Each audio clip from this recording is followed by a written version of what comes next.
శ్రీరామావతారం మిగిలినటువంటి అవతారాలు ఎట్లా వచ్చాయో అట్లా భూదేవత చేసినటువంటి ప్రార్థన చేత నేను భూభారం తగ్గించడానికి వస్తున్నాను అని రాముడు రావడంగా కాకుండా రామావతారం రావడంలో ఉన్న ప్రధానమైనటువంటి సన్నివేశాన్ని బాలకాండలో దశరథ మహారాజు గారు చేసినటువంటి యజ్ఞమునందు కనపడుతుంది. దశరథ మహారాజు గారికి 60,000 సంవత్సరములు వచ్చేసినప్పటికీ కూడా సంతానం కలగలేదు. సంతానం కలగకపోతే సంతానమును పొందడానికి ఆయన అశ్వమేధ యాగం చెయ్యాలనుకున్నాడు. యజ్ఞమునకు 3 లక్షణాలు ఉంటాయి. యజ్ఞం ఒకటి వ్యక్తిగతమైన అవసరాన్ని తీరుస్తుంది. ఏ అవసరము తీరకపోతే మనిషి దుఃఖాన్ని పొందుతూ ఉంటాడో, ఆ అవసరం తీరకుండా మనిషి దుఃఖాన్ని పొందడానికి ఏ పాపం కారణమైందో ఆ పాపమును తొలగించుకోవడానికి యజ్ఞము కారణమవుతుంది. అందుకని ఋష్యశృంగుడంతటి వాడు నీకు సంతానం కలగకుండా ఏ పాపం అడ్డొస్తోందో ఆ పాపాన్ని తొలగించడానికి మొట్టమొదట అశ్వమేధయాగం చేయిస్తానన్నాడు. అశ్వమేధయాగం చేస్తే సంతానము కలగడానికి ప్రతిబంధకమైన పాపము నివృత్తి అయింది. అదే యజ్ఞమును చేసిన కారణం చేత ఇహమునందు అన్ని అవసరములు తీరినప్పటికీ శరీర పతనానంతరము స్వర్గాది లోకములను పొందడానికి యజ్ఞము కారణమవుతుంది. మాకు ఇవేమీ అక్కర్లేదండి, మాకు ఇహమునందు ఈశ్వరుడన్నీ ఇచ్చాడు, అందరూ సంతోషంగా ఉన్నారు, ఎందుకు చేస్తున్నాం ఈ యాగం అంటే మాకేదో స్వర్గలోకం కావాలని చెయ్యట్లేదు, మాకేదో కోరిక తీరాలని చెయ్యట్లేదు, లోకం అంతా సుభిక్షంగా సంతోషంగా ఉండాలి, అందరూ బాగుండాలి, ఎప్పటికీ బాగుండాలని ఈ యజ్ఞం చేస్తున్నాం అని చేసిన యజ్ఞము చేత లోకమంతా చల్లగా ఉంటుంది. లోకమంతా చల్లగా ఉండడానికి కారణం వర్షం. వర్షం పడాలి అంటే యజ్ఞం జరగాలి.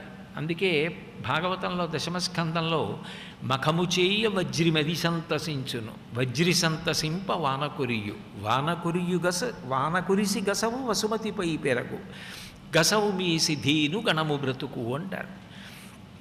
వర్షం పడితే భూమి మీద పంట పండితే మనకి కడుపు నిండుతుంది. శం ద్విపదే శం చతుష్పదే, 4 కాళ్ళున్నటువంటి ప్రాణులు కూడా కడుపు నిండా తిని పాలిస్తాయి. మనందరికీ ఆహారం సమృద్ధిగా లభిస్తే మళ్ళీ మనం యజ్ఞం చేస్తాం. మళ్ళీ యజ్ఞం చేసి దేవతలకు హవిస్సిస్తే హవిస్సు తిన్న దేవతలు సంతోషించి మళ్ళీ వర్షం కురిపిస్తారు.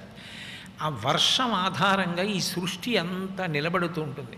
అన్నాద్భవంతి భూతాని పర్జన్యాత్ అన్న సంభవ, యజ్ఞాత్ భవతి పర్జన్యో యజ్ఞ కర్మసముద్భవం, ఏవం ప్రవర్తితం చక్రం నానువర్తయతీహయ, అఘాయురింద్రియారామో మోహం పార్థ సజీవతి అంటాడు గీతాచార్యుడు. అన్నము లభిస్తే ఆ అన్నము తిన్న కారణం చేత పురుషుని యందు అది శుక్రముగా మారుతుంది, స్త్రీ యందు శోణితముగా మారుతుంది. స్త్రీ పురుషుల కలయికలో శుక్రశోణితములు కలిసిన కారణం చేత మళ్ళీ అటువంటి ప్రాణుల ఉత్పత్తి జరుగుతోంది. ఆ అన్నము చేతనే ప్రాణులు పోషింపబడుతున్నాయి. అన్నము అంటే 2 అర్థాలు, మనము తినునది మనని తినునది అని. ఏ అన్నము తినకుండా ఉంటే మనం రోగం లేకుండా ఉంటామో అటువంటిది తినకుండా ఉండడంలో నిగ్రహం పాటించకుండా జిహ్వచాపల్యం కొద్దీ తిన్నదే విషమై శరీరము పడిపోవడానికి కారణమవుతుంది. కాబట్టి మనని తినునది అన్నం, మనము తినునది అన్నం, 2 అర్థాలు. కాబట్టి అన్నమే సృష్టికర్త, అన్నమే స్థితికర్త, అన్నమే ప్రళయకర్త. కాబట్టి అన్నం పరబ్రహ్మం అనడానికి కారణం అదే అన్న సూక్తం. అహమన్నమన్నాదో అంటుంది. కాబట్టి అటువంటి అన్నము లభించడానికి యజ్ఞము కారణం. అంటే లోకమంతా సుభిక్షంగా ఉండాలన్నా యజ్ఞం చెయ్యాలి. శ్రీరామాయణం మనిషి జీవనానికి ప్రధానమైన విషయముల గురించి ప్రస్తావన. ఈ యజ్ఞం చేసి తనకి సంతానం కలగడానికి ప్రతిబంధకంగా వచ్చిన పాపాన్ని తొలగించుకోవాలని దశరథ మహారాజు గారు సంకల్పం చేసి అశ్వమేధయాగం చేశాడు. ఇప్పుడు అశ్వమేధయాగం వల్ల పాపం పోయింది. ఇప్పుడు కామ్యం ఉన్నది, అవసరం ఉన్నది. ఏమిటి అవసరం అంటే పుత్ర సంతానాన్ని పొందాలి. ఆ పుత్ర సంతానాన్ని పొందడానికి, ఆ కోరిక తీరడానికి, అవసరం తీరడానికి పుత్రకామేష్టి అని మళ్ళీ ఒక ఇష్టిని చేశాడు. ఋష్యశృంగుడు దశరథుడి దగ్గరికి వచ్చి ఇష్టింతేహం కరిష్యామి పుత్రీయాం పుత్రకారణాత్ అధర్వశిరసి ప్రోక్తై మంత్రై సిద్ధాం విధానత అన్నాడు. అధర్వశిరసి మంత్రములను నేను అనుసంధానం చేసి నీ చేత పుత్రకామేష్టి చేయిస్తాను. ఈ పుత్రకామేష్టి చేత సంతృప్తి పొందినటువంటి దేవతల యొక్క అనుగ్రహం వలన నీ ఈప్సితము నెరవేరుతుంది, నీ కోరిక తీరుతుంది, నీ అవసరం నెరవేరుతుంది, నీకు సంతానము కలుగుతుంది అన్నాడు. అన్నప్పుడు అక్కడ యజ్ఞం చేస్తున్నారు. యజ్ఞం చేస్తుంటే యజ్ఞంలో హవిస్సు తీసుకోవడానికి దేవతలు గంధర్వులు మనం ఎవరెవరికి హవిస్సు ఇవ్వాలని సంకల్పం చేశామో వాళ్ళందరూ వస్తారు. ఉదాహరణకి నేను మా ఇంట్లో ఏదో ఒక శుభకార్యం చేసి కొంతమందిని భోజనానికి రండి అని ఆహ్వానం చేశాననుకోండి, వాళ్ళు మా ఇంటికి వచ్చి భోజనం చేయాలి. అందుకని వాళ్ళందరూ వస్తారు భోజనం చేయడానికి. వచ్చిన తరువాత భోజనం పెడతాం. యజ్ఞం చేసినప్పుడు హవిస్సు ఇచ్చినప్పుడు దేవతలు అక్కడికి వస్తారు. ఒకప్పుడు ఆ తపశ్శక్తి ఉండేది కాబట్టి వచ్చిన దేవతలందరినీ చూడగలిగిన శక్తి ఉండేది. ఆ తపశ్శక్తి క్షీణించిపోయిన తరువాత శరీరములకు ఆ పటుత్వం పోయిన తరువాత వచ్చినా కూడా దివ్యమైనటువంటి రూపాలని చూడగలిగిన శక్తి కంటికి నశించిపోయింది. అందుకని చూడలేకపోవడం అన్నది తటస్థిస్తూ ఉంటుంది. కానీ ఇప్పటికీ మహాత్ములైన వాళ్ళు దేవతా సంచారాన్ని గమనించి మాట్లాడడం జరుగుతుంది. కంచి కామకోటి పీఠానికి 68వ పీఠాధిపతులైనటువంటి ప్రాతస్మరణీయులు మహాపురుషులు చంద్రశేఖరేంద్ర సరస్వతి మహాస్వామి వారు ఒకప్పుడు పాడుపడిపోయిన దేవాలయంలో హనుమతో మాట్లాడుతుండగా ప్రత్యక్షంగా చూసిన ఒక మహాన్ పురుషుడు ఈ మధ్యకాలంలో ఆయన శరీరం విడిచిపెట్టేశారు. ఆయన ఎవరితోనో మాట్లాడుతున్నారనుకుని బయట ఉండిపోతే ఆ బయట ఉన్న అంతేవాసులు ఎవరితో మాట్లాడతారంటే అది పాడుపడిపోయిన ఆలయం, స్వామివారు విశ్రాంతి తీసుకుంటున్నారు, వెళ్ళండి అంటే లోపలికి వెళ్ళారు. లోపలికి వెళితే ఎవ్వరూ లేరు, స్వామివారు ఒక్కరే ఉన్నారు. మరి ఇప్పటిదాకా మీరు ఎవరితో మాట్లాడారు అని అడిగారు చనువు కొద్దీ. నువ్వు విన్నావా అని అడిగారు. నేను విన్నాను అన్నారు. నీకు ఏమర్థమైంది అన్నారు. అంత బాగా అర్థం కాలేదు, మీరు సంస్కృతంలో మాట్లాడారు అన్నారు. ఆయన పెద్ద నవ్వు నవ్వి హనుమతో మాట్లాడానోయ్ అన్నారు. అంతవరకే, ఇంకా అంతకు మించి ఆయన చెప్పలేదు, ఈయన స్వతంత్రించి అడగలేదు. అంటే మహాత్ములైన వారు దేవతా సంచారాన్ని గమనించి మాట్లాడగలరు. ఒకప్పుడు యజ్ఞయాగాది క్రతువులు జరుగుతుంటే దేవతలు అట్లా వస్తూ ఉండేవారు, వచ్చి స్వీకరించేవారు హవిస్సుని. కాబట్టి తతో దేవర్షి గంధర్వాహ సిద్ధాశ్చ పరమర్షయ భాగం ప్రతి గ్రహీతార్థం సమవేత యథావిధి అన్నారు మహర్షి. ఆ యజ్ఞం చేస్తున్నప్పుడు వాళ్ళ యొక్క హవిర్భాగములను పొందడం కోసం తతో దేవా సగంధర్వాహ దేవతలు గంధర్వులతో కలిసి సిద్ధాశ్చ పరమర్షయ సిద్ధులు గొప్ప గొప్ప మహర్షులు వీళ్ళందరూ కూడా యజ్ఞవాటమునందు కూర్చుని ఉన్నారు. కూర్చుని ఉండగా సృష్టికర్త అయినటువంటి చతుర్ముఖ బ్రహ్మగారు వచ్చారు. ఆయన సృష్టికర్త అనేటప్పటికీ సమస్త బ్రహ్మాండములను సృజించినవాడు కాబట్టి ఆయన మీద గౌరవం. ఇంట్లో నాన్నగారిని నాన్నగారు అని ఎలా గౌరవిస్తారో సృష్టికర్త కాబట్టి ఆయనకి మర్యాద, గౌరవం. కాబట్టి బ్రహ్మగారు రాగానే సభలో ఉన్న వాళ్ళందరూ లేచి నిలబడ్డారు. నిలబడి ఇన్నాళ్ళకి ఈయన దర్శనమైంది, ఇప్పుడు మనకున్నటువంటి కష్టాన్ని ఆయనకి చెప్పుకోవాలన్నారు. అనుకుని భగవంతత్ప్రసాదేన రావణో నామరాక్షస సర్వాన్నో బాధతే వీర్యఛాసితుం తన్న శక్నుమః నైనం సూర్య ప్రతిపతి పార్శ్వే వాతిన మారుత చరోర్మిమాలీ తం దృష్ట్వా సముద్రోపిన కంపతే అన్నారు. స్వామి మీరు వరం ఇచ్చారు రావణాసురుడికి, ఆయన అవధ్యుడు, ఎవరి చేత సంహరింపబడడం, ఎవరి చేత సంహరింపబడని మీరిచ్చినటువంటి ఆ వరాన్ని అవకాశంగా తీసుకొని ఇవాళ ఆయన భగవంతుని చేత రచింపబడిన సృష్టి విధానానికి నియమములను పెడుతున్నాడు. నైనం సూర్య ఆయన వెడుతుంటే రోహిణీ కార్తెలో ఎంత వేడిగా ఎంత ప్రకాశవంతంగా ప్రకాశించాలో అట్లా సూర్యుడు ప్రకాశించడానికి వీల్లేదు. రావణాసురుడు అంతఃపురంలోంచి బయటికి వచ్చాడు, వెడుతున్నాడని ఆయన చల్లగా ఉండాలి. ప్రతిపతి పార్శ్వే వాతిన మారుత గాలి గట్టిగా వీచడానికి వీల్లేదు. ఆయనకి ఎంతవరకు అనుకూలంగా ఉంటుందో అంతవరకు మాత్రమే వీచాలి. చిలోర్మిమాలీతం దృష్ట్వా సముద్రోపి నకంపతే. ఆయన సముద్రం ఒడ్డుకెళ్ళి నిలబడితే పొరపాటున సముద్ర తరంగములు కదిలి వచ్చి ఆయన పాదములకు కానీ పంచకి కానీ ఆ నీరు తగలకూడదు. అందుకని అకస్మాత్తుగా కెరటములు లేకుండా సముద్రం ఒక చెరువులా మారిపోవాలి. ఆయన యజ్ఞయాగాది క్రతువులు జరగనివ్వడు. మహర్షులను వీధిస్తున్నాడు, అప్సరోకాంతల్ని చెరబడుతున్నాడు. ఎవరెవరు ధార్మికమైన జీవనం చేస్తున్నారో వాళ్ళందరినీ బాధ పెడుతున్నాడు. మరి మీరు ఆయనకి అంత తీవ్రమైన వరాలు ఇచ్చేశారు, అవధ్యుడు, ఎప్పటికి మాకు శాంతి కలుగుతుందని అడిగారు. అడిగితే బ్రహ్మగారు కాసేపు ఆలోచించి, నిజమే ఆయన నన్ను వరాలు అడిగిన మాట వాస్తవం, కానీ తృణభూతాహితామన్యే ప్రాణినో మానుషాదయ. రావణాసురుడు నన్ను వరం అడిగినప్పుడు ఒక మాట అన్నాడు, నేను మిగిలిన వారి చేతులలో మరణించను అన్న విషయాన్ని ప్రస్ఫుటంగా అడిగాడు. దేవతలు, యక్షులు, గంధర్వులు, కిన్నెరులు, కింపురుషులు అటువంటి వాళ్ళ చేతిలో మరణించనని అడిగాడు. అడిగినవాడు అక్కడతో ఊరుకోకుండా మనుష్యుల చేతిలో నేను మరణించనన్న వరాన్ని నేను అడగను. ఎందుకు అడగను అంటే తృణభూతాహితామన్యే ప్రాణినో మానుషాదయ. గడ్డిపరకతో సమానం మనిషి. గడ్డిపరకతో సమానమైన మనిషి చేతిలో నేను మరణించనని కొత్తగా నిన్ను వరం అడగనా? అందుకని అడగనన్నాడు. కాబట్టి మనుష్య జన్మని ఆయన అవమానపరిచాడు. మనుష్యుడంటే గడ్డిపరకతో సమానము అని నిర్ధారించాడు. కాబట్టి మనుష్యుడు చంపగలడు అన్నాడు. అసలు భగవంతుడు చేసిన సృష్టిలో పరమాద్భుతమైన ప్రాణి ఎవరైనా ఉంటే మనుష్యుడే. ఎందుకంటే జంతువునాం నరజన్మ దుర్లభం అని. ఏ జన్మైనా వస్తుందేమో కానీ 84 లక్షల జీవరాశులలో నరుడిగా జన్మించడం అంత తేలిక కాదు. ఎందుకనంటే నరుడు ఒక్కడే ముప్పోకల పోగలడు. నాకు శాస్త్రమే ప్రమాణం. శాస్త్రం ఎట్లా చెప్పిందో నేను అట్లాగే బ్రతుకుతాను. అట్లా బ్రతకడం చేత ఈశ్వరుడి ప్రీతికి పాత్రుడనవుతాను అని కేవలము శాస్త్రమును ప్రమాణము చేసుకుని బ్రతికిన వాడెవరో ఆయన సంపాదించుకున్న పుణ్యం కారణంగా శరీరపతనానంతరం దేవలోకంలో, స్వర్గలోకంలో ఆయన దేవతా పదవులను అధివసిస్తాడు.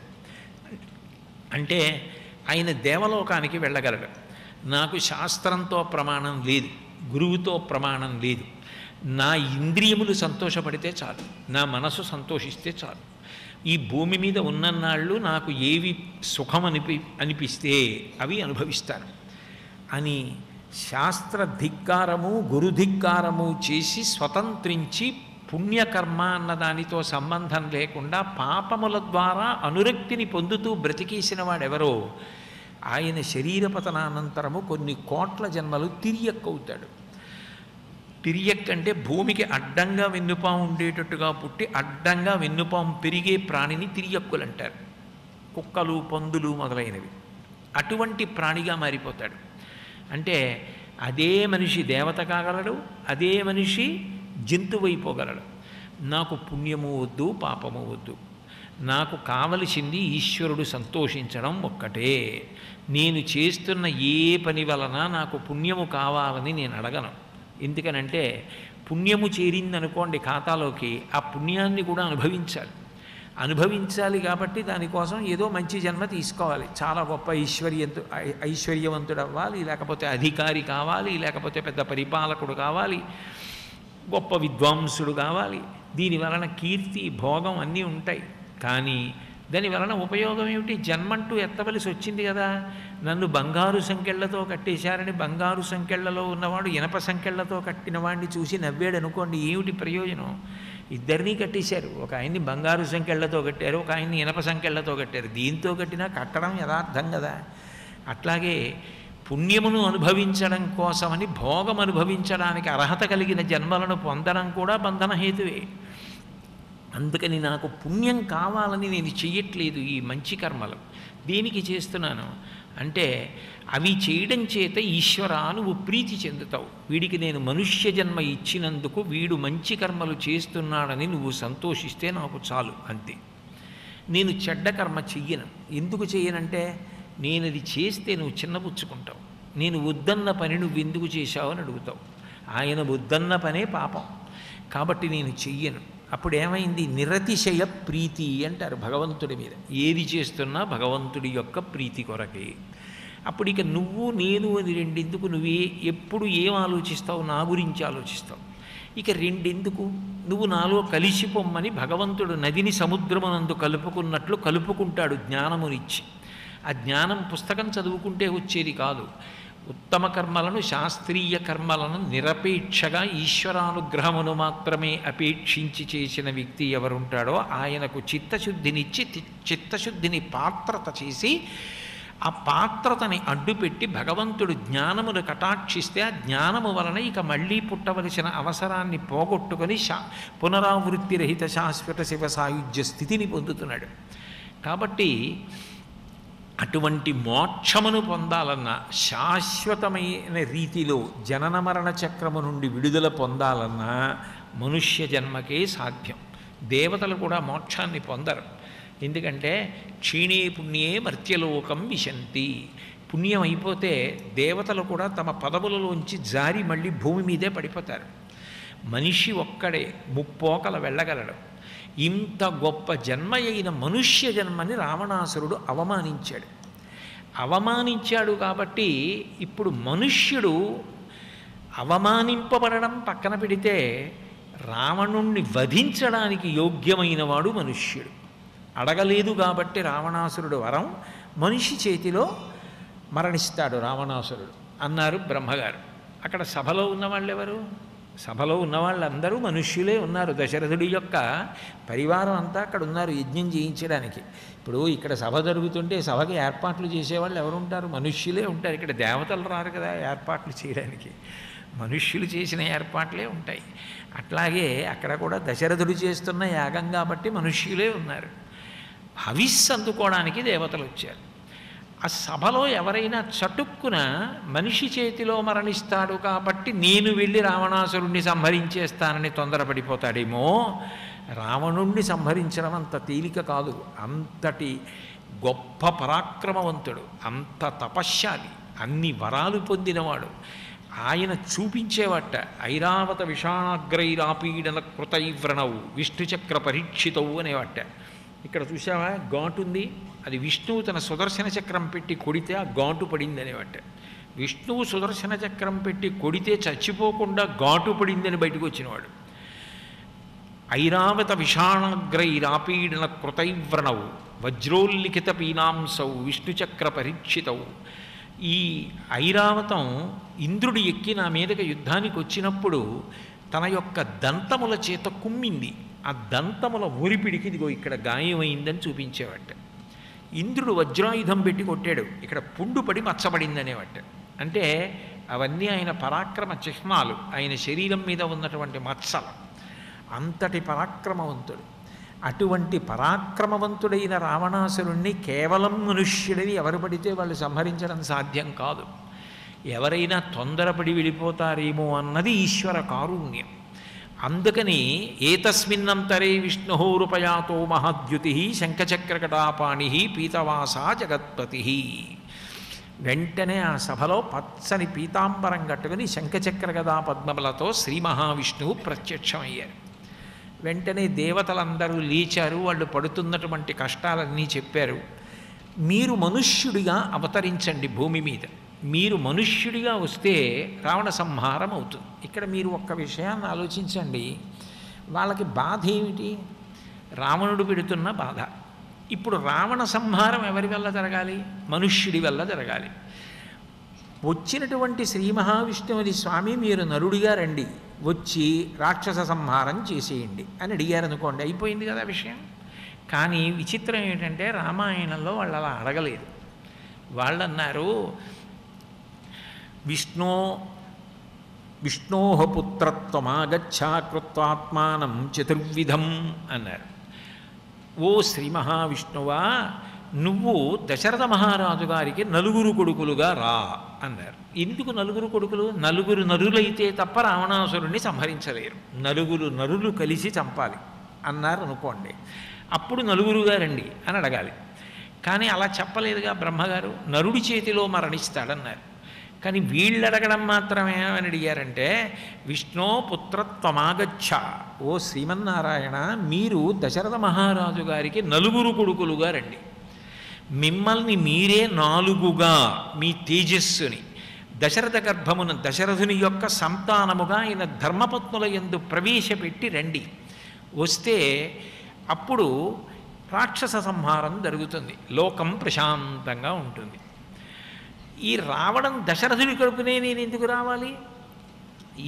మీది ఇచ్ఛ, ధర్మ సంస్థాపనార్థం రావణవధ కోసం నన్ను ఒక నరుడిగా రండి అని అడగడం వరకు అభ్యంతరం లేదు. నేను దశరథుడి కడుపునే పుట్టాలి అని అడగడానికి మీరెవరు? అట్లా ఎందుకు అడుగుతున్నారు అని మీరు అనుకుంటున్నారేమో. మేము ఎందుకు అడుగుతున్నామంటే, ధర్మజ్ఞస్య, దశరథ మహారాజు గారికి ఉన్న గొప్పతనం ఏమిటంటే ఆయన ధర్మజ్ఞుడు, ధర్మమును తెలుసున్నవాడు. వదాన్యస్య, ఆయన తెలిసి ఉండడం ఒకెత్తు, అనుష్ఠించడం ఒకెత్తు. తెలుసుగానే ఆయన ఏం అనుష్ఠించడం.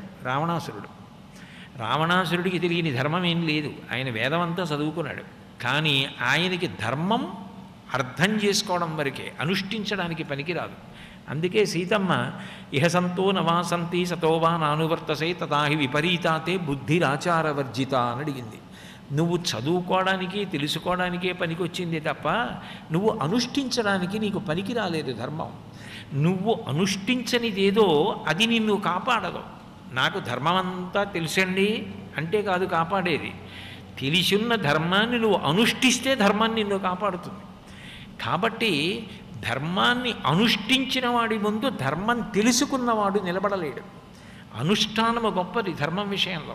అనుష్ఠానము చెయ్యడానికి తెలిసి ఉండాలి కాబట్టి ధర్మం తెలుసుకోవడానికి వేదం చదువుకుంటారు. వేదం చదువుకోలేకపోతే స్మృతి, స్మృతి తెలియకపోతే పురాణము, పురాణము తెలియకపోతే శిష్టాచారము, శిష్టాచారము లేకపోతే నాకెవరు అలాంటి వాళ్ళు పరిచయం లేరండి అంటే అంతరాత్మ ప్రబోధం. ధర్మానికి 5 ప్రమాణములు ఉంటాయి, 6వ ప్రమాణం ఉండదు. ఈ 5 ప్రమాణముల ద్వారా ధర్మాన్ని అనుష్ఠానం చేస్తారు. అయినప్పుడు ఆ ధర్మమును పాటించగలిగిన వాడు దశరథ మహారాజు గారు. ఆయనకి ధర్మము తెలుసు, ధర్మమును అనుష్ఠిస్తాడు. వదాన్యస్య, ఆయన ఇతరులకు ఉపకారం చేయడంలో అందరికన్నా ముందు ఉంటాడు. అంటే గుణముగా ఆయన దయ వ్యక్తమైంది. ఆయనకి దయ ఉందండి కానీ ఎవ్వరికీ ఉపకారం చేయడు అంటే ఏమిటి ఉపయోగం దానివల్ల? కాదు. దయ కలిగిన వాడు ఇతరులు ఆర్తితో ఉన్నప్పుడు ముందుకొచ్చి తను కష్టపడినా అవతలకారికి ఉపకారం చేసిన వాడెవరో ఆయన గొప్పవాడు. దశరథుడు వదాన్యస్య మహర్షి సమతేజస, మహర్షులు వేదాన్ని చదువుకుని వేదాన్ని అనుష్ఠించినట్లు, తద్వారా తేజస్సుని పొందినట్టు, తేజస్సును పొందినవాడు దశరథ మహారాజు గారు. అంత గొప్పవాడు కాబట్టి ఆయనకి కుమారులుగా మీరు రండి, 4గా రండి అని అడిగారు. నిజానికి ఇక్కడ 4గా విష్ణువు రాబట్టి అక్కడ 4గా జనక మహారాజు గారికి, జనక మహారాజు గారి తమ్ముడు కుశధ్వజుడికి ఇద్దరిద్దరు ఆడపిల్లలుగా అమ్మవారు రావలసి వచ్చింది. సీతమ్మ అట్లాగే లక్ష్మణస్వామి కోసం అని చెప్పి, భరతుడి కోసం అని చెప్పి, శత్రుఘ్నుడి కోసం అని చెప్పి కూడా భార్యలు వాళ్ళ ఇద్దరి కడుపున ఇద్దరిద్దరు ఆడపిల్లలుగా పుట్టవలసి వచ్చింది కదా. అట్లా 4 అక్కడ రావలసి వచ్చింది భార్యలు, ఇక్కడ 4గా విష్ణువు రావలసి వచ్చింది. అసలు 4గా రమ్మని అడగవలసిన అవసరం ఏమిటి రామాయణంలో? అలా అడగకుండా ఏమండి మీరు వచ్చి రావణ సంహారం చేయండి అన్నారు అనుకోండి, వచ్చేస్తాడు రాముడు. మిగిలిన అవతారాలకి రామాయణంలో రామావతారానికి ఒక ప్రధానమైన వ్యత్యాసం మీకు కనపడుతుంది. మిగిలిన అవతారాలలో ప్రధాన లక్ష్యం ఏదో అది పూర్తి చేసి అవతారము పరిసమాప్తమవుతుంది. వామనమూర్తి అవతారం ఉందనుకోండి, కేవలముగా బలిచక్రవర్తిని నిగ్రహించి బలిచక్రవర్తి రాజ్యాన్ని దానంగా తీసుకుని ఇంద్రుడికి ఇచ్చేసిన తర్వాత అవతార పరిసమాప్తి చేసేశాడు. అదితికిచ్చిన మాట ప్రకారం రవి మధ్యాహ్నమునందుదయింప గ్రహతారాచంద్రభద్రస్థితిని శ్రావణ ద్వాదశి నాడు శ్రోణనభిజిత్ సంజ్ఞాత లగ్నంబునన్ భువనాధీశుడు పుట్టె వామనగతిన్ పుణ్యవ్రతోపేతకున్ దివిజాధీశ్వరు మాతకున్ పరమపాతివ్రత్య విఖ్యాతకున్ అంటారు. ఆయన వామనమూర్తిగా వచ్చి బలిచక్రవర్తి దగ్గర రాజ్యాన్ని దానం పట్టి 3 అడుగులని మిషపెట్టి 3 అడుగులు నాకు చాలయ్యా అని 3 అడుగులు ఇస్తున్నాను అని వామనమూర్తి అన్న తర్వాత ఇంతంత ఇవటుడు ఇంతయై మరుగుతానింతై అభోవీధిపై అంతైతో యదమండలగ్రమణ కల్లంతై ప్రభారాశిపై అంతై చంద్రునకంతై ధ్రువునిపై అంతై మహర్వాటిపై అంతై సత్యపథోన్నతుండకుచు బ్రహ్మాండంత సంవర్ధి అయ్యని పెరిగిపోయి సమస్త బ్రహ్మాండములను కొలిచి బలిచక్రవర్తి యొక్క రాజ్యాన్ని ఇంద్రుడికి ఇప్పించి తన యొక్క ప్రధానమైన అవతార ప్రయోజనం పూర్తయిపోగానే వామనావతారాన్ని పరిసమాప్తం చేశాడు. నరసింహస్వామి అంతే. కానీ రామావతారంలో రావణ సంహారం చేసేసిన తరువాత నేను నా అవతారాన్ని పరిసమాప్తం చేస్తానని రాముడు అనలేదు. ఆయన అన్నాడు, హత్వా క్రూరం దురాత్మానం దేవర్షీణాం భయావహన్ దశవర్ష సహస్రాణి దశవర్ష శతాని చ వత్సామి మానుషే లోకే పాలయం పృథివీమిమాం. ఆయన అన్నాడు, నేను పరమ దుర్మార్గుడైనటువంటి రావణాసురుడు, కారణం లేకుండా నేను సంహరించాను. రావణాసురుడు చేస్తున్న పెద్ద దౌష్ట్యం ఏమిటి అంటే ధర్మ మార్గంలో ఉన్న వాళ్ళనందరినీ ఇబ్బంది పెడుతున్నాడు. అందుకని రావణ సంహారం చేయడానికి నరుడిగా వస్తాను. నరుడిగా వచ్చి కేవలం రావణ సంహారం చేసిన తర్వాత అవతార పరిసమాప్తి చెయ్యను. దశవర్ష సహస్రాణి దశవర్ష శతాని చ 11,000 సంవత్సరములు ఈ భూమి మీద ఉంటాను. రాజ్య పరిపాలన చేస్తాను. వత్స్యామి మానుషేలోకి, ఈ మర్త్యలోకంలో అందరూ మనుష్యులు ఎలా ఉంటారో అట్లా నేను ఉంటాను. భార్యని స్వీకరిస్తాను, సంతానమును పొందుతాను, రాజ్య పరిపాలన చేస్తాను, అమ్మలతో ఉంటాను, కష్టసుఖాలు అనుభవిస్తాను, తండ్రి మరణిస్తే కన్నీళ్లు పెడతాను, కష్టం కలిగినప్పుడు విచలితుణ్ణవుతాను, మళ్ళీ ఊంచుకుంటాను ధర్మము వలన. ఒక మనిషి జీవితం ఎంత గొప్పదో నిరూపణం చేయడానికి మనిషిని చులకన చేసి రావణాసురుడు మాట్లాడాడు. కాబట్టి మనిషి చాలా గొప్పవాడు, మనిషి జన్మ చాలా గొప్పది అని నిరూపించడానికి 11,000 సంవత్సరములు ఈ భూమి మీద నేనుంటానని ప్రతిజ్ఞ చేసి వచ్చినటువంటి అవతారం రామావతారం. అయితే ఇందులో విశేషం ఏమిటంటే అసలు ఆ శ్రీ మహావిష్ణువు దేవతల యొక్క కోరిక మేరకు నలుగురిగా వచ్చాడు. అయితే వాళ్ళ నోటి వెంట నలుగురుగా రమ్మని ఎందుకు అడగడం? నేను ఇందాక అన్నాను, మళ్ళీ మళ్ళీ అంటున్నాను, ఒకటిగా వస్తే చాలుగా రావణ సంహారానికి కాదు. మీరు రామాయణ కావ్యాన్ని పరిశీలిస్తే మీకు ఒక గొప్ప విషయం కనపడుతుంది. రామాయణంలో ఎప్పుడు ఏది జరగాలో అది వాక్కు ద్వారా జరిపిస్తూ ఉంటారు. వాక్కు ద్వారా జరగడానికి ఎప్పుడెప్పుడు అవసరమో అప్పుడప్పుడు సరస్వతీదేవి ఎవరి నాలుక మీద ఎట్లా నిలబడాలో అట్లా నిలబడుతూ ఉంటుంది. ఆవిడ పాడు చేసేయాలి వీడిని, వీడు కానీ వృద్ధిలోకి వస్తే లోకము పాడైపోతుందనుకుంటే వాడి చేత కోరరాని వరం కోరిస్తుంది. కుంభకర్ణుడి చేత అలా కోరించింది. అంత తపస్సు చేసి నేను ఇప్పుడు నిద్రపోవాలని అడిగాడు. అట్లాగే వాల్మీకి మహర్షి యొక్క నాలుక మీద నిలబడి 16 గుణములు కలవాడెవరు అని అడిగించి రామాయణ కావ్యం రావడానికి కారణమైంది. సరస్వతీదేవి ఎవరి నాలుక మీద ఎట్లా నర్తిస్తుందో దాన్ని బట్టి రామాయణం మలుపు తిరుగుతూ ఉంటుంది. అందులో విశేషం దేవతల యొక్క నాలుక మీద నిలబడి అట్లా అడిగించింది కూడా నిజానికి సరస్వతీదేవి. ఆమె అట్లా అడిగించి విష్ణువు నలుగురిగా వచ్చేటట్టు చేసింది. ఎందుకు నలుగురిగా వచ్చేటట్టు చేయాలి అంటే నలుగురిగా వస్తే తప్ప నరుడి గొప్పతనాన్ని నిరూపించడం సాధ్యం కాదు. ఒకడిగా వచ్చి నిరూపణం చేస్తే కావ్యం నరుడు అర్థం చేసుకోవడానికి అంత తేలికగా ఉండదు. నలుగురిగా వచ్చినప్పుడే రామాయణ కావ్యం ద్వారా నరుడి గొప్పతనం తెలుసుకోవడం చాలా తేలికవుతుంది. అందుకని నలుగురిగా రమ్మని దేవతలు అడిగారు. నలుగురిగా రాముడు వచ్చాడు. రాముడు వచ్చాడంటే విష్ణు వచ్చారు. అందులో అట్లా రావడానికి కావలసినటువంటి నేపథ్యం నడవాలి. అందుకే బుద్ధిని ప్రచోదనం చేసింది అమ్మవారు దశరథ మహారాజు గారికి. మీరు చూడండి, ఉన్నది 3 భార్యలు. భార్య వేరు, పత్ని వేరు. పత్ని అంటే యజ్ఞం చేసినప్పుడు యజ్ఞంలో యజమానితో పాటు పక్కన కూర్చోడానికి ఎవరికి అధికారం ఉందో వాళ్ళని పత్ని అంటారు. అందుకే మనం సంకల్పం చెప్తే ధర్మపత్ని సమేతస్య అంటాం. ఆమె ధర్మపత్ని, ఆమె కామపత్ని కాదు. ఆమె వలన సంతానమును పొందాలి.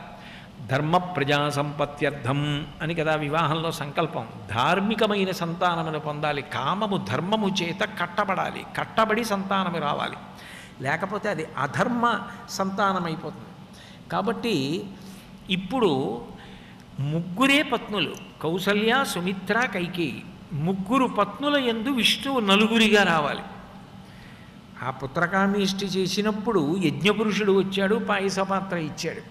ఇప్పుడు ఆ పాయసాన్ని ముగ్గురికి 3 వంతుల కింద ఇచ్చేసాడు అనుకోండి, విష్ణు తేజస్సు ప్రసాదము ద్వారా ప్రవేశిస్తోంది. ఇప్పుడు పులిహార దేవాలయంలోకి పట్టుకెడుతున్నారు, దాన్ని ఎవరూ కళ్ళకద్దుకోరు, నైవేద్యానికి పట్టుకెడుతున్నారంటారు. నైవేద్యం పెట్టి బయటికి తీసుకొచ్చారు, చేతిలో పెట్టగానే ఎవరు ఇలా తినరు, కళ్ళకద్దుకుని తింటారు. ఈశ్వరుడికి ఇచ్చి మనకి పెట్టినదేదో అది ప్రసాదమైంది, కళ్ళకెందుకు అద్దుకున్నాం అంటే అందులో 6వ వంతు సూక్ష్మ భాగం ఏం చేస్తుందంటే మనస్సుగా మారుతుంది. మారి ఇత పూర్వం నీ సమస్యకి ఎక్కడ నీకు పరిష్కారం తట్టలేదో ఆ పరిష్కారం ఇప్పుడు తట్టేటట్టు చేస్తుంది. ఈ మధ్య కాలంలో నా దగ్గరికి ఒక వ్యక్తి వచ్చాడు, ఆయన నాకు చాలా కాలం నుంచి పరిచయం, రామలింగేశ్వరరావు గారికి వాళ్ళకి తెలిసి కూడా. మొన్న నేను ఆ పెళ్ళికి వెళ్ళొచ్చాను. ఆయన కొడుక్కి చాలా కాలంగా పెళ్లి సంబంధాలు చూస్తున్నాడు. ఆయన అకస్మాత్తుగా ఓ రోజున నేను చెన్నైలో ఉంటే నన్ను చూడడానికి వచ్చి అబ్బాయికి పెళ్లి కుదిరిందని చెప్పడానికి వచ్చాడు. చాలా సంతోషం అండి, పెళ్లి కుదిరింది అంటున్నారు, కోడలు వస్తోంది, పరమానందం, ఎక్కడి పిల్ల అని అడిగాను నేను. మా ఎదురింటి పిల్లేనండి అన్నాడు. మరి ఇన్ని సంబంధాలు ఇన్నేళ్ల నుంచి వెతికారు కదా అన్నాను నేను.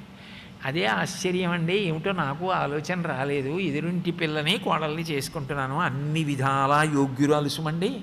ఇప్పుడు ఆ అమ్మాయి చదువుకున్న చదువు నా వ్యాపార అభివృద్ధికి కూడా ఎంతో పనికొస్తుందని ఇద్దరూ ఎంత సంతోషంగానో ఆడపిల్లివారు మగపిల్లివారు కలిసి పెళ్లి చేస్తే మనం తిరుపతి వెళ్ళి అక్షతలేసి వచ్చాను.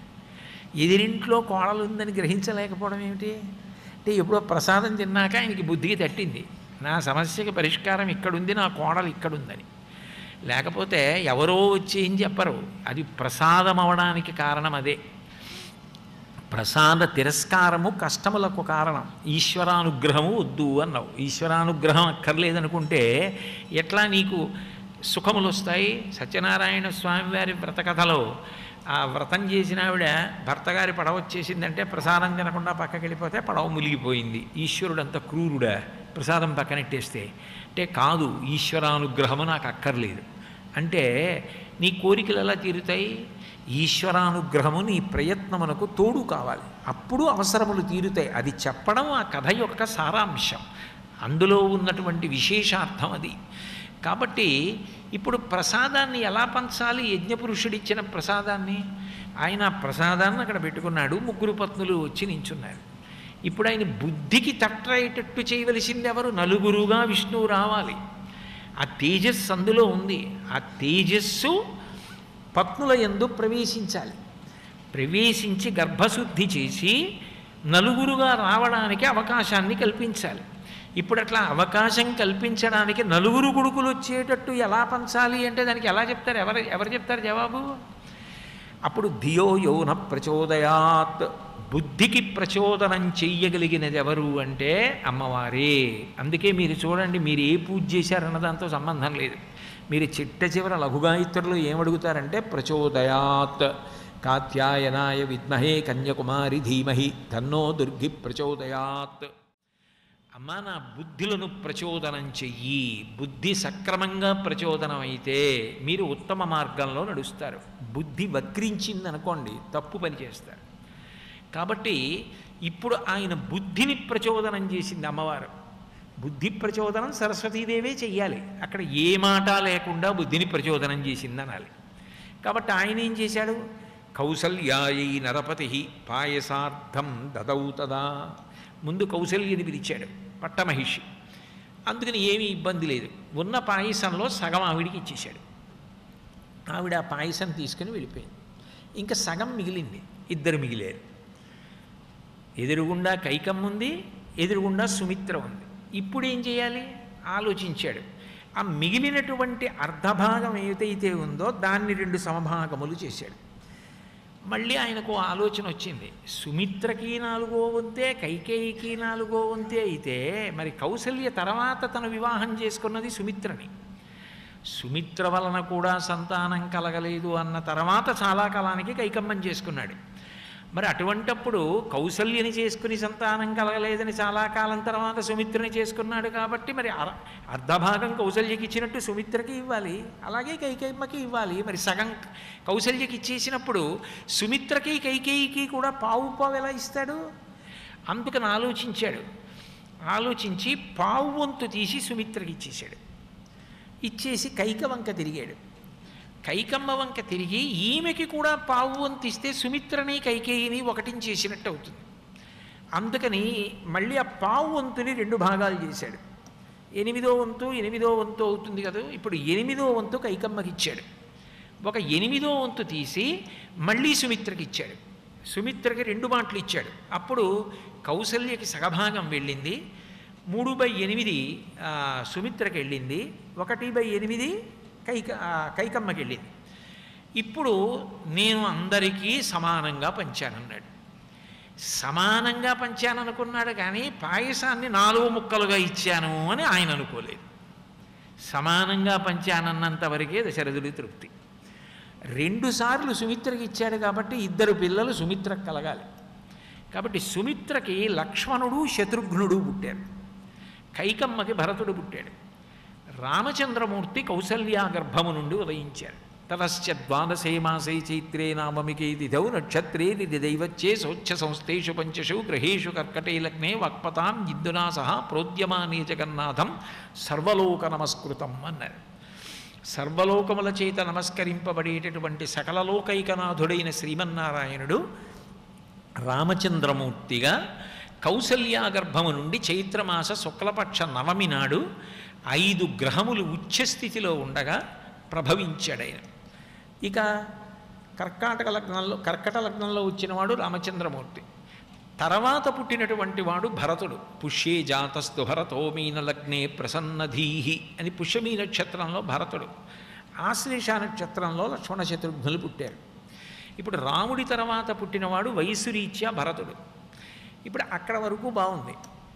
కానీ అసలు నిజానికి సంరంభం ఇక్కడ ఎక్కువ ఉండాలి అంటే సుమిత్ర ఇంట్లో ఉండాలి. ఎందుకంటే సుమిత్ర ఇంట్లో 2 పిల్లలు ఉన్నారు, లక్ష్మణుడు ఉన్నాడు, శత్రుఘ్నుడు ఉన్నాడు, 2 ఉయ్యాళ్ళు ఉన్నాయి. 2 పిల్లలు అక్కడ ఉన్నారు కాబట్టి ఎక్కువ కోలాహలం సుమిత్ర అంతఃపురంలో ఉండాలి.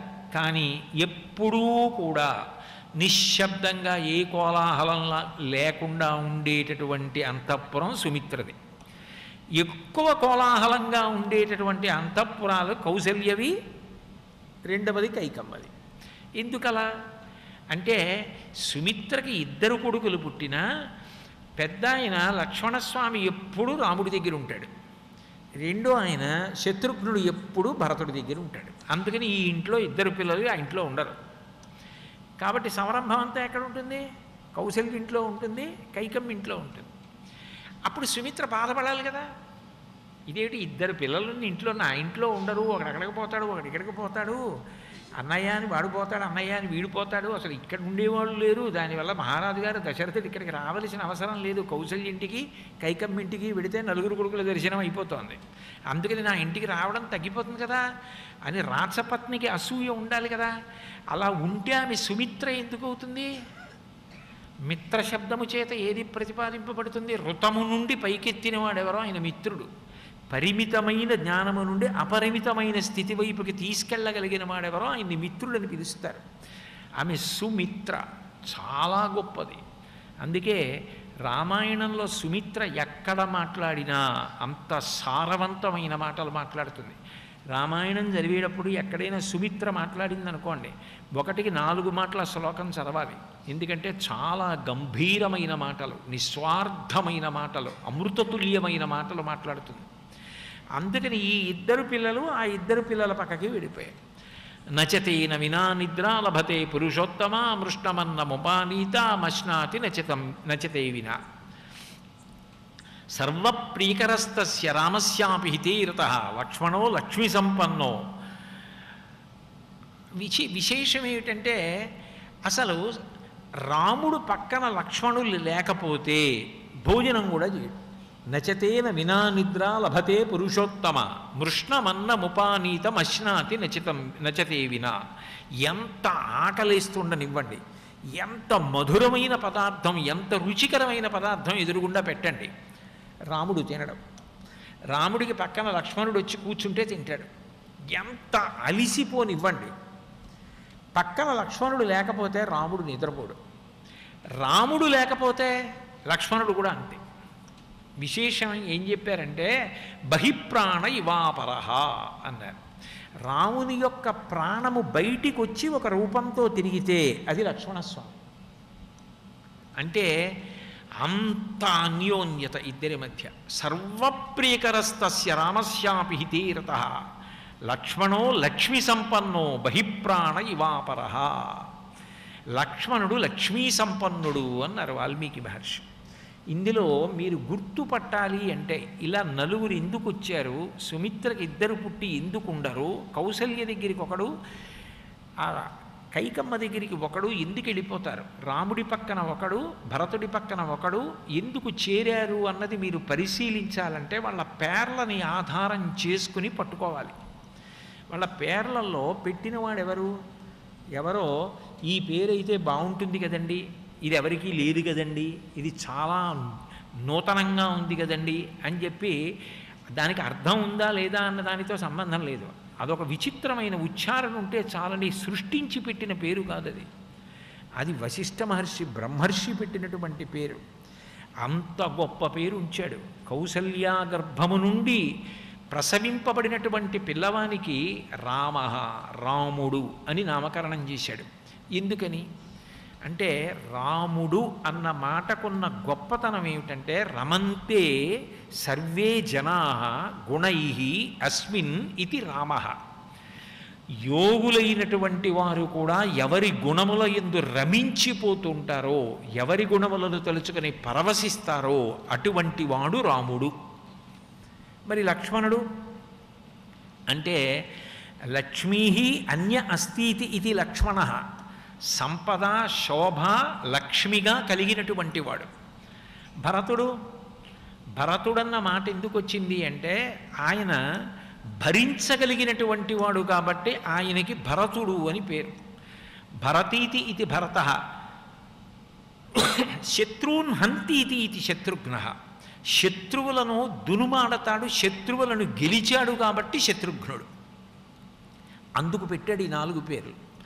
ఇప్పుడు మీరు చాలా జాగ్రత్తగా గమనిస్తే మీకు రామాయణం ద్వారా మనుష్య జీవితానికి సంబంధించిన ఒక రహస్యం అర్థమవుతుంది.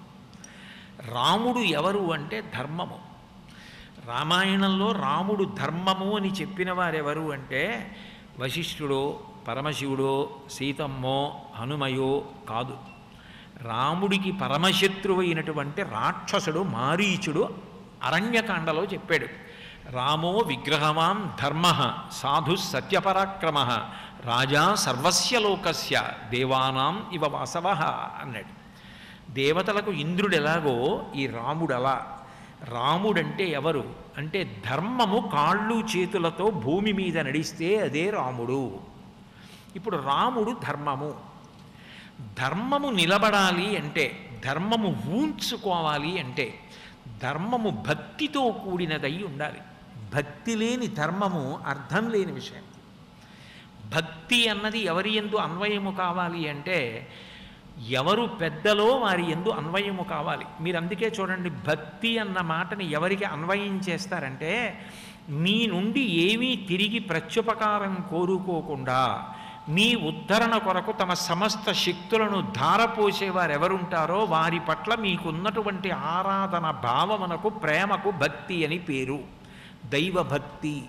భగవంతుడు ఈ శరీరాన్ని చర్మము, రక్తము, మాంసము, కొవ్వు, అస్థి, శుక్ల, మేధ అన్న 7 పదార్థాలతో తయారు చేసి 2 కళ్ళు, 2 ముక్కులు, 2 చెవులు, 6 నోరు, 7 మలద్వారం, 8 మూత్రద్వారము, 9 రంధ్రములు కలిగిన తోలు తిత్తిలో ప్రాణ, అపాన, వ్యాన, ఉదాన, సమాన, నాగ, కూర్మ, కృకర, ధనంజయ దేవదత్తములనేటటువంటి 10 వాయువులను కుంభించి ఆయన ఆజ్ఞ అయ్యే వరకు బయటికి వెళ్ళిపోకుండా దీన్ని నడుపుతున్నాడు. రాత్రి నిద్రపోయినప్పుడు ఊపిరి తీయించిన వాడెవరు? కంట్లో ఏదైనా పురుగు పడడానికి దగ్గర పడుతుంటే టక్కన రెప్ప తనంత తాను పడిపోయేటట్టుగా చేసి గుడ్డుని కాపాడిన వాడెవరు? రక్తం ఒకే వేగంతో తిరిగేటట్టుగా తిప్పుతున్నవాడెవడు? ఊపిరి వేగం మారకుండా ఊపిరి తీయిస్తున్నవాడెవరు? వడిబాయక తిరిగే ప్రాణబంధుడా అంటాడు అన్నమయ్య. ఆయాసం రాకుండా, ఎగూపిరి రాకుండా, దిగూపిరి రాకుండా నడిచేటట్టు చేస్తున్నవాడెవరు? ఆయన భగవంతుడు. ఆయన మన నుండి ఏది కోరి మనకి ఇవన్నీ ఇచ్చాడు? కాబట్టి దైవమునందు భక్తి. అమ్మ ఎంత కష్టపడి మనని ప్రసవించింది, ఎంత కష్టపడి మనని పెంచి పెద్ద చేసింది, తన నిద్దురు పాలగా మార్చి పట్టింది. అమ్మకి ప్రత్యుపకారం చేయగలను అన్నవాడు లోకంలో ఎవడుంటాడు? ఎవడు ఉండడు. అమ్మకి ప్రత్యుపకారం ఏమిటి? ఇంకా తండ్రి యొక్క రుణం తీర్చుకోవడానికి వేదము చేత ప్రతిపాదింపబడినటువంటి హోమం ఉంది. ఆ హోమం చేస్తే పితృరుణం తీరుతుంది అన్నారు. కానీ అమ్మ రుణం తీర్చుకోవడానికి అసలు ఏ విధమైనటువంటి మార్గాలు లేవు. అమ్మ రుణం తీరేది కాదు. అంత గొప్పది అమ్మ. అటువంటి అమ్మయందు భక్తి, మాతృభక్తి, పితృభక్తి, దేశభక్తి, భాతృభక్తి, గురుభక్తి, పెద్దన్నగారి ఎందు భక్తి, అలాగే తల్లి ఎందు, తండ్రి ఎందు, దేశమునందు, గురువునందు, వీళ్ళెవ్వరూ మీ నుంచి ఏమీ కోరేవాళ్ళు కారు. ఆత్మోద్ధరణ కొరకు తమ సమస్తమును త్యాగము చేసేవాళ్ళెవరో వాళ్ళు మహాత్ములు. వాళ్ళ ఎందు ఉన్న ప్రేమ భావనకు భక్తి అని పిలుస్తారు. ఈ భక్తి లేని నాడు ధర్మము నిలబడదు. భక్తికి ఉన్న లక్షణం ఏమిటి? అది ఎప్పుడూ కూడా భగవంతుడిని సమీపంలో ఉండాలని కోరుకుంటుంది. భక్తి ఉందనుకోండి, ఏం చేస్తాడు? ఏదో గుడికెడుతూ ఉంటాడు, దైవ దర్శనం చేస్తూ ఉంటాడు, ఎప్పుడు లోపల ఈశ్వరుణ్ణి తలుచుకుంటాడు, తెల్లవారగానే సుప్రభాతం చేసుకోవాలంటాడు, పూజ చేసుకోవాలంటాడు, ఇవాళ ఆదివారం సెలవు కదా సహస్రంతో పూజ చేస్తానంటాడు, శనివారం సాయంకాలం ఏదో జాజి పూలు కొని తెచ్చుకుంటాడు, మారేడు దళాలు తెచ్చుకుంటాడు, చాలాసేపు ప్రశాంతంగా పూజ చేసుకుంటాను, నన్ను మధ్యలో పిలవకంటాడు భార్యతోటి. అంటే భగవంతుని యందు భక్తి ఉన్నవాడు భగవంతునికి దగ్గరగా ప్రవర్తిస్తూ ఉంటాడు. లక్ష్మణస్వామి భక్తి. అందుకే రామాయణంలో లక్ష్మణుడు రాముణ్ణి విడిచి ఉండడు, ఎప్పుడు రాముడు పక్కన ఉండాలి. అది ఆయన యొక్క గొప్ప లక్ష్మి.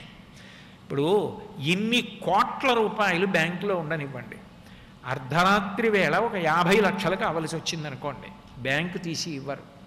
కానీ ఈశ్వర భక్తి తత్పరుడైన వాడికి ఉన్న గొప్పతనం ఏమిటంటే, వాడికి కష్టం రావడానికి ముందే పరిష్కారాన్ని కూడా ఈశ్వరుడు సిద్ధంగా ఉంచేస్తాడు. లేకపోతే వాడు ఆర్తితో నన్ను పిలిచి నేను దుఃఖంలో ఉన్నానని అడగకముందు నేను ఆదుకోకపోతే భక్తికి ఫలితమేమి? కాబట్టి నేను సిద్ధపడాలని ఈశ్వరుడు తొందరపడి సిద్ధపడతాడు. భక్తుడికి కష్టం వస్తే పరిష్కారాన్ని ముందు ఈశ్వరుడు సిద్ధం చేసేస్తాడు. కాబట్టి భక్తి కన్నా గొప్ప లక్ష్మి లోకంలో ఇంకోటి లేదు. అటువంటి భక్తి ఎప్పుడూ పక్కన భగవంతుణ్ణి ఆశిస్తుంది. అందుకే లక్ష్మణస్వామి రామాయణంలో రాముడికి దూరంగా జరగడం, ఎప్పుడూ రాముడితోనే ఉంటాడు. మీరు అందుకే రామాయణంలో కొన్ని విచిత్రమైన సందర్భాలు కనపడతాయి. మీకు నేను ఒక సందర్భం చూపిస్తాను. రాముణ్ణి అరణ్యవాసం చేయమని అడిగారు దశరథ మహారాజు గారు. లక్ష్మణస్వామిని వెళ్ళమని అడగలేదు, కానీ తనని తీసుకెళ్లే వరకు హఠం చేసేశాడు లక్ష్మణుడు. హఠం చేసేసి, అన్నయ్య నీ ఉంటే తప్ప నేను ఉండలేనని రాముడితో కలిసి బయలుదేరాడు. అడవికి రా అనగానే ఎంత సంతోషపడిపోయాడో, సంతోషపడిపోయి రాముడి వెంట వెళ్ళిపోయాడు. రమ్మంటే వచ్చేసాడు. కానీ ఈ అడవిలో తిరిగిన తర్వాత ఈ అడవి ఈగలు, రాత్రి అయ్యేటప్పటికి రాక్షసుల అరుపులు, క్రూర మృగాల అరుపులు, ఈ భయం, ఈ పాములు, కొండ చిలవలు ఇవన్నీ చూసి ఎందుకు వచ్చానరా, ఎప్పటికీ 14 ఏళ్ళు అవుతాయి అని ఏమైనా బెంగెట్టుకుంటున్నాడేమో, పోన్లేరా నీకు బెంగగా ఉంటే వెళ్ళిపో అంటే ఆత్మాభిమానం అడ్డొచ్చి అబ్బెబ్బే అన్నయ్య అలా ఎందుకు ఎడతానులే అంటాడేమో. లక్ష్మణస్వామికి ఒక అవకాశం ఇచ్చినట్టుగా ఇచ్చి చూద్దాం.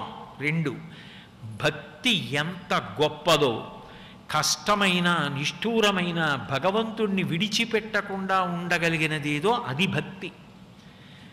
ఇప్పుడు నది ఉందనుకోండి, నదిలో ఒక మహాపురుషుడు వెళ్ళి స్నానం చేస్తాడు, పొంగిపోదు, ఆగిపోదు. అలా విడిపోతుంటే ఓ ముళ్ళ చెట్టు తన ముళ్ళతోటి నదీ ప్రవాహాన్ని వీపు మీద చీరుతుంది, చీరిందని బాధపడదు. ఒక ధూర్తుడు వచ్చి మూత్ర విసర్జన చేస్తాడు, బెంగ పెట్టుకునే అవమానం అనుకోదు. అలా నడిచి వెళ్ళిపోతుందంటే ఎప్పటి వరకు వెళ్ళిపోతుంది? సముద్రంలో కలిసిపోయే వరకు వెళ్ళిపోతుంది. యాదవులందు పాండు సుతులందు నాకు మోహ విచ్ఛేదము చేయుమయ్య, ఘనసింధువు చేరిడు గంగభంగి నీపాద సరోజ చింతనముపై అనిశము మదీయ బుద్ధి అత్యాదర వృత్తితో గదియగనట్లు చేయగదయ్య ఈశ్వర అని అడుగుతుంది కుంతీదేవి కృష్ణ పరమాత్మని భాగవతంలో. ఆ కదిలి కదిలి కదిలి కదిలి నది సముద్రంలో కలిసిపోయినట్లుగా భక్తి ఏమైపోతుందంటే చివరికి భగవంతుని యందు ఐక్యమైపోయే వరకు ఏ ప్రయోజనం ఆశించకుండా చేసుకుంటూ వెళ్ళిపోతుంది. లక్ష్మణుడు భక్తి, అందుకే రాముని నొదలడం. అటువంటి వాడు కనుకనే పరీక్షించడానికి ఓ రోజున భక్తి గొప్పతనం లోకానికి చాటాలి. అందుకని రాముడు పిలిచి, ఒరే నువ్వు వచ్చేసావు బాగానే ఉంది, అక్కడ కైకమ్మ కౌసల్యని ఎంత ఇబ్బంది పెడుతుందో, నువ్వు నేను వచ్చామని మీ అమ్మ సుమిత్రని ఎంత ఇబ్బంది పెడుతోందో, వృద్ధుడైపోయాడు తండ్రి దశరథ మహారాజు గారిని ఎంత ఇబ్బంది పెడుతోందో, కాబట్టి నువ్వు నాతో ఎందుకురా, నువ్వు ఇంటికి వెళ్ళిపోతే భరతుడి వలన ఏ ప్రమాదం నీ తల్లికి నా తల్లికి రాకుండా దశరథుడికి ఇబ్బంది కలగకుండా నువ్వు కాపాడచ్చు, కాబట్టి నువ్వు ఇంటికి వెళ్ళిపో అన్నాడు. అంటే లక్ష్మణస్వామి అన్నాడు, అన్నయ్య నచసీతాస్త్వయాహీన నచాహమపిరాఘవ ముహూర్తమపి జీవావో జలన్మచ్చా వివాధృతౌ అన్నాడు. అన్నయ్య ఈ మాట నాకే చెప్పావే, వదినకు కూడా చెప్పచ్చుగా. వదిన వెళ్ళిపోయి అంతఃపురంలో ఉన్నా భరతుడు అంత సాహసం చేయడుగా, కౌసల్యమ్మ జోలికి కానీ సుమిత్రమ్మ జోలికి కానీ వెళ్ళడుగా, దశరథ మహారాజు గారు నేను చేయడుగా. కాబట్టి వదిన అంతఃపురానికి వెళ్ళిపోయినా అదే ఫలితం వస్తుంది, వాళ్ళు రక్షింపబడతారు. మరి వదిన ఎందుకు వెళ్ళిపోమనలేదన్నయ్య అంటే, వదిన నిన్ను విడిచి ఉండి అంతఃపురంలో మనుగడ చెయ్యలేదని నీకు తెలుసు, నిన్ను విడిచి ఉండలేదని తెలుసు, అందుకని సీతమ్మని పంపవు. నన్ను వెళ్ళమన్నావు, అన్నయ్య నేను వెళ్ళిపోతాను నువ్వు వెళ్ళిపోమ్మంటే, కానీ వెళ్ళిపోయిన వాడిని ఎంతసేపు ఉంటానో అని తెలుసా అన్నయ్య? నచసీతాస్త్వయాహీన నచాహమపి రాఘవ ముహూర్తమపి జీవావో జలన్మచ్చా వివాధృతౌ. బాగా లోతైనటువంటి ఒక చెరువులో ఆడుకుంటున్నటువంటి చేపని ఒక వ్యక్తి చేతితో పట్టుకుని పైకి తీసి ఒడ్డున విసిరివేస్తే అది ఒంటికి తడి ఉన్నంతసేపు ఎగురుతూ కొట్టుకుని ఒంటి తొడి ఆరిపోయిన తర్వాత ఇక ప్రాణమును విడిచిపెట్టినట్టు, నేను వెనక్కి తిరిగి చూస్తున్నప్పుడు నువ్వు నాకు ఎంతసేపు కనపడతావో అంతసేపే ప్రాణములతో ఉండి నువ్వు కనపడడం ఆగిపోగానే మరణిస్తానన్నాయా, నేను ఉండలేను నిన్ను విడిచని చెప్పుకున్నాడు లక్ష్మణుడు. లక్ష్మణుడు రాముణ్ణి విడిచి ఉండడు. భక్తి ధర్మము ఒకదాన్ని ఒకటి విడిచిపెట్టి ఉండవు, అందుకే ధర్మము గుణములుగా మారుతుంది. ధర్మాత్ముడు చేసేవి ఏ ఉంటాయో అవే గుణములవుతాయి. అందుకే రామ కథలో రాముడివన్నీ గుణ సంబంధమయ్యాయి. ధర్మము గుణములవుతుంది. ధర్మము ఎప్పుడూ కూడా అధర్మము కాదు, ఎందుకనంటే దైవభక్తి చేత. పక్కన లక్ష్మణుడు ఉండాలి. మూడవది భరతుడు. భరతుడు శ్రద్ధ. శ్రద్ధ అన్న మాటకు అర్థం ఏమిటంటే, శాస్త్రస్య గురువాక్యస్య సత్యబుద్ధ్యావధారణ సాశ్రద్ధ కదితా సిద్ధి యా వస్తూపలభ్యతే. శ్రద్ధకున్న లక్షణం ఏమిటంటే, ఇది గురువుగారు చెప్పారు కాబట్టి నేను గురువుగారి మాట వదిలిపెట్టను, ఇది శాస్త్రము చెప్పింది కాబట్టి నేను దానిని విడిచిపెట్టను. శాస్త్రము చెప్పినదేదో అది సత్యము, గురువుగారు చెప్పినదేదో అది సత్యము. అవి నేను పట్టుకుంటాను, అవి నేను పట్టుకుంటే నాకు అన్నీ వస్తాయని వాళ్ళు చెప్పారు అని గురువు మీద శాస్త్రం మీద నమ్మకంతో భక్తితో అనుష్ఠించుకుంటూ వెళ్ళిపోతాడు తప్ప దైవం నా పక్కన ఉండాలని శ్రద్ధావంతుడు కోరడం. భక్తి లేదా అంటే ఉంటుంది, కానీ ఎప్పుడూ దేవుడే పక్కన ఉండాలి అని మాత్రం అడగదు శ్రద్ధ. అందుకే మీరు చూడండి, రామాయణంలో రాముడు పక్కనే ఉండాలని భరతుడు అడగడం. రాముడికి దూరంగా ఉంటాడు కానీ రామ కార్యమే చేస్తాడు. రాముడికి దూరంగా ఉండిపోయి స్వతంత్రంగా ఉండవలసినటువంటి క్షణం ఏర్పడితే శరీరం వదిలేస్తాను తప్ప నేను ఉండనన్నాడు. 14 ఏళ్ల తర్వాత నువ్వు రాకపోతే మాత్రం నేను ఉండనన్నాడు. అందుకే మీరు చూడండి, మీకు ఈ విషయాలు రామాయణం పైకి చెప్పకుండా చెప్తుంది, అది రామాయణ వైభవం. ఒకానొకప్పుడు రామలక్ష్మణులు ఇద్దరూ అరణ్యవాసానికి వెళ్ళిపోయారు. ఎందుకు వెళ్ళిపోయారు అంటే రామకథ మీకు తెలియందేం కాదు. తెల్లవారితే యవ్వరాజ్య పట్టాభిషేకం చేస్తానన్నాడు దశరథుడు. చైత్ర శ్రీమాన్ ఇయం మాస పుణ్య పుష్పితకానన యవ్వరాజ్యాయ రామస్య సర్వమే ఉపకల్ప్యతాం అన్నాడు. ఇది చైత్రమాసం, చెట్లన్నీ పుష్పిస్తాయి, వసంత ఋతువు, నేను రాముడికి యవ్వరాజ్య పట్టాభిషేకం చేస్తా అన్నాడు. రాత్రికి రాత్రి కైకమ్మ బుద్ధి మారిపోయింది. దేవతలు ఆమె బుద్ధిని మార్చారు. ఆమె ఆ 2 వరాలు అడగలేదనుకోండి, అలా అడగకపోతే అసలు రాముడు అరణ్యవాసానికి వెళ్ళకపోతే రావణ వధ ఎందుకు జరుగుతుంది? రామావతార ప్రయోజనం ఏది? అందుకని ఆవిడ చేత ఇంత ప్రేమైకమూర్తి మనసు విరిగిపోయి 2 కోరికలు కోరాలి ఆవిడ. ఆమె వాక్కు ఎందు 2 వరములుగా వచ్చింది. మళ్ళీ నవపంచచ వర్షాణి దండకారణ్యమాశ్రిత క్షీరాజన జటాధారీ రామో భవతాపస అభిషేక సమారంభో రాఘవస్యోపకల్ప్యతాం మనీనైవాభిషేకేన భరతోమభిషిచ్యతాం. అయోధ్యకాండ 14 సంవత్సరములు ఇదే ముహూర్తంలో మొదలుపెట్టి రాముడు అరణ్యవాసానికి వెళ్ళిపోవాలి. క్షీరాజన జటాధారి ఎంత కర్కశంగా అడిగిందంటే నారచీర కట్టుకుని జుత్తు ముడి వేసుకుని వెళ్ళిపోవాలి. అదే ముహూర్తానికి భరతుడికి యవ్వరాజ్య పట్టాభిషేకం కావాలని అడిగింది. రాముడు అరణ్యవాసానికి వెళ్ళిపోయాడు. ఇప్పుడు రాముడు అరణ్యవాసానికి వెళ్ళిపోవడానికి పరమ కారణమేది అని వెతికారనుకోండి. మీరు వెతికితే మందర తగిలింది. ఎందుకని? అంత ప్రేమైకమూర్తి కైకమ్మ మనసు ఎందుకు విరిగిపోయిందండి అంటే మందర చాడీలు చెప్పింది విందండి. చెప్తే మాత్రం కైకమ్మ వినడం ఏమిటండి అంటే అసలు చెప్పకుండా ఉంటే పోతుంది కదండి. అమృత భాండం లాంటి కుటుంబాన్ని పాడు చేసేసింది దుర్మార్గురాలు. రాత్రికి రాత్రి వెళ్ళి ఎన్ని కబుర్లు చెప్పేసిందండి అంటాం. రాముడు అరణ్యవాసానికి, లక్ష్మణుడు అరణ్యవాసానికి, సీతమ్మ అరణ్యవాసానికి వెళ్ళిపోయి అంతఃపురం అంతా శోకమూర్తులైపోయి ఉన్నారు. దశరథుడు కూడా మరణించాడు. భరత శత్రుఘ్నులు ఇద్దరూ ఓ మూల కూర్చుని ఏడుస్తున్నారు. అప్పటికి మంచి మాటలు నాకు హితోపదేశం చేశావే అని గూని ఆ మందరకి, ఆ గూనికి మంచి బంగారు ఆభరణం చేయించింది కైకమ్మ. అంటే ప్రీతి కలిగితే అలా ఉంటుంది. అది పెట్టుకుని ఒంటి నిండా ఆభరణాలు వేసుకుని మందర వెడుతోంది. వెడుతుంటే శత్రుఘ్నుడు చూసి అన్నాడు, అక్కడ ఉన్న పరివారం అన్నారు, అసలు ఇంత గొప్ప మీ అంతఃపురంలో కలకలం ఆవిడ వల్ల పుట్టింది. ఆమె చూడండి ఎంత సంతోషంగా విడుతోందో అన్ని ఆభరణాలు వేసుకుని. అందరూ ఏడుస్తుంటే ఆవిడ సంతోషంగా విడుతోందన్నారు. ముందు వెనకల చూడలేదు శత్రుఘ్నుడు. వెంటనే వెళ్ళిపోయి ఆమె ఆభరణాలన్నీ చిందరవందర అయిపోయేటట్టుగా కొప్పట్టుకుని ఈడ్చుకుంటూ భరతుడి దగ్గరికి తీసుకొచ్చి కత్తి పైకెత్తి కంఠం నరికేయడానికి సిద్ధపడ్డాడు. ఆ కోపంలో పెదవులు అదిరిపోతూ కత్తెత్తేసి ఇంకా కిందకి నరికేయడానికి సిద్ధంగా ఉన్న శత్రుఘ్నుణ్ణి ఆపడం అంత తేలిక కాదు. భరతుడు ఒక్కటే మాట అన్నాడు, ఇమామపి హతాం కుబ్జాం యది జానాసి రాఘవ త్వాం మాం చైవ ధర్మాత్మ నాభిభాషిష్యతే ధ్రువం. ఓ శత్రుఘ్నుడా, చంపేయి మందర్ని, కానీ తనకి రాజ్యం పోవడానికి అరణ్యవాసానికి కారణమైన ఈ మందరని మన అన్న రాముడు చంపలేదే, లక్ష్మణుడు చంపలేదే. అంటే నాకు చేత కాదు మీకు చేతనైందా?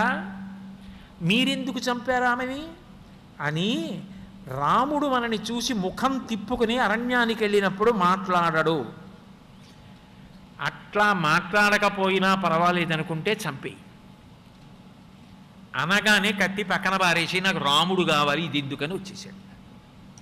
శ్రద్ధ ఏం కోరుతుంటుందంటే ఎక్కడున్నా ఈశ్వరుడితో ఉండడాన్ని, ఆయన వాక్కుని పరిపాలించడాన్ని కోరుతుంది. అది భరతుడు. శత్రుఘ్నుడు శత్రూన్ హంతీతి ఇది శత్రుఘ్న, శత్రువులను గెలిచినవాడు. ఎవరు శత్రువు అంటే లోకంలో అందరికన్నా పెద్ద శత్రువులు ఎవరంటే ఇంద్రియములు. ఇంద్రియముల కన్నా పెద్ద శత్రువులు లోకంలో ఎవరికీ ఉండవు. ఎందుకంటే ఇంద్రియాణి బలిష్టాని నియుక్తాని మానద అపక్వస్య ప్రకుర్వంతి వికారాం స్థాననేకశః అంటాడు వ్యాసుడి దేవి భాగవతంలో. ఇంద్రియములంత శక్తివంతమైనవి ఏవి ఉండవు. ఏదో పురాణం విన్నప్పుడు ఏ శ్మశాన వైరాగ్యం, ప్రసూతి వైరాగ్యం, అప్పుడు తాబేలు 5 కాళ్ళని లోపలికి తీసేసినట్టుగా 4 కాళ్ళు తలా లోపలికి పెట్టి డిప్ప కింద ఉన్నట్టుగా కాసేపు పంచేంద్రియములు లోపలికి వెళ్ళిపోతాయి. మళ్ళీ 1 గంట 2 గంటలో పోయిందనుకోండి, నా బోటిగాడికి మళ్ళీ బయటకు వచ్చేస్తాయి. ఇంద్రియముల యొక్క ఉద్ధతిని తట్టుకోగలిగిన వాడు లోకంలో ఎవడూ ఉండడు. చాలా కష్టం ఇంద్రియాలని గెలవడం. అందుకే హిరణ్యకశిపుడితో ప్రహ్లాదుడు అంటాడు, లోకములన్నీయున్ గెలిచినాడవు ఇంద్రియానీకము చిత్తమున్ గెలువనేరవు, నిన్ను నిబద్ధు చేయు భీషణ శత్రురార్వుర ప్రభిన్నుల చేసిన ప్రాణికోటిలో నీకు విరోధిలో లేడొకడు, నీర్పున చూడుము దానవీశ్వర అంటాడు. అన్ని లోకాలు గెలిచానంటావేమిటి నాన్న, అసలు నీ ఇంద్రియాల్ని గెలిచావా అది చెప్పు నాకు. నీ ఇంద్రియాల్ని గెలిస్తే నీకు శత్రువే లేడు, అది గెలవడం వదిలేశావు కాబట్టి నీకు అందరూ శత్రువులే అన్నాడు. ఇంద్రియాల్ని గెలవడం అంత కష్టం. ఇంద్రియములను గెలిచినటువంటి వాడు శత్రుఘ్నుడు. అందుకే ఆయన భగవంతుడితో పక్కన ఉండడాన్ని కోరడం. ఆయన ఏం కోరుతాడంటే, భగవంతుణ్ణి నమ్ముకుని బ్రతికే భాగవతులు ఎవరున్నారో వాళ్ళతో నాకు సాన్నిహిత్యం ఉంటే చాలు. రాముడు ఏం చెప్పాడో అది చేసుకుపోతుంటాడు భరతుడు, అలా చేసుకుపోయేవాడి పక్కన నేను ఉంటే నాకు చాలు. భగవంతుణ్ణి కొలవడం అంటేనండి ఎక్కడో భయమో భక్తో రెండింటిలో ఏదో ఒకటి ఉంటుంది. ఎందుకు వచ్చిన గొడవ, ఓ దీపం పెట్టి ఎగరతో పెట్టేస్తే ఆయన మన జోలికి రాకుండా ఉంటాడని కొంచెం భయమన్నా ఉంటుంది. కానీ భగవంతుణ్ణి నమ్ముకున్నవాడిని గౌరవించాలనుకోండి, ఏమిటండి పెద్ద ఆయన్ని గౌరవించేది, మనలాగే ఆయనకి 2 కాళ్ళు 2 ముక్కు కన్నాలు 2 చెవులు ఓ నోరు అంతే కదా, ఆయన్ని గౌరవించేది ఏమిటండి అని ఆయన ఎందే ఎన్ని వంకర్లు చూడడానికో ప్రయత్నం చేస్తుంది మనసు. మహాత్ముడు భక్తుడు అయినటువంటి వాడిని చూసి గౌరవించాలి అంటే ఎంత అహంకారం వంగితే గౌరవించగలం? అదేం మాటల అహంకారం వంగడం. ఇంద్రియములను గెలిచిన వాడు శత్రుఘ్నుడు. అందుకని భరతుడి పక్కన ఉంటాడు. ఇప్పుడు ధర్మము, భక్తి, శ్రద్ధ, ఇంద్రియ నిగ్రహము. శ్రద్ధావాన్ లభతే జ్ఞానం తత్పర సంయమీంద్రియ, జ్ఞానం లబ్ధ్వా పరాం శాంతిం అచిరేణాధిగచ్చతి. ఈ 4 ఎక్కడున్నాయో అక్కడ శాంతి ఉంటుంది. అందుకే రామాయణ కావ్యం ఏం చేస్తుంది అంటే, ఎంత అశాంతిలో ఉన్నవారికి కూడా శాంతినిస్తుంది. రామలక్ష్మణ భరత శత్రుఘ్నులుగా 4 అన్నదమ్ముల కథగా అర్థమైందనుకోండి. అర్థమైన ఉత్తర క్షణంలో భక్తి, శ్రద్ధ, ధర్మము, ఇంద్రియ నిగ్రహము ఈ 4 కలిసి ఉంటే యుగాలు మారిపోయినా ఆ అన్నదమ్ముల కథ ఎంత గొప్పదవుతుందో, ఆ జీవితాలు ఎంత గొప్పవవుతాయో అర్థమవుతుంది. అట్లా అర్థం అవ్వాలి అంటే రామాయణ మహాకావ్యాన్ని ఆ కోణంలో పరిశీలించడం రావాలి. అలా పరిశీలించడం వచ్చినప్పుడు మన జీవితంలో దాన్ని అనుష్ఠానంలోకి ఎలా తెచ్చుకోవాలో అన్వయం చేసుకోవడం మనకు అట్లా అలవాటు అవుతుంది.